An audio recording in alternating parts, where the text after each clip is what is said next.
25-25 সেই নতুন সদস্যতা অভিযান চলছে। এর আগে 19, তার আগে 14 সালগুলোতে আমরা নতুন মেম্বারশিপ করেছি। আর এই মেম্বারশিপের সংখ্যা বিশ্বের মধ্যে সবচেয়ে বেশি। অলরেডি প্রায় 12 কোটির কাছাকাছি সংখ্যা পৌঁছে গেছে। 2 সেপ্টেম্বর থেকে অভিযান শুরু হয়েছিল। মাননীয় প্রধানমন্ত্রী তার মেম্বারশিপের মাধ্যমে শুরু করেছিলেন।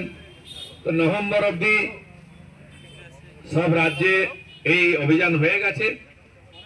পশ্চিমবাংলার ক্ষেত্রে দুর্গাপূজা, কালী পূজা বা অন্যান্য বাই ইলেকশন এবং কিছু আন্দোলনের জন্য আমরা শুরু করেছি 1-1.5 মাস পরে।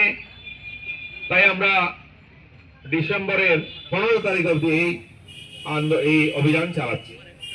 আর সেই উদ্দেশ্য নিয়ে সমস্ত সাধারণ জনতা যারা বারবার আমাদের ভোট দেন,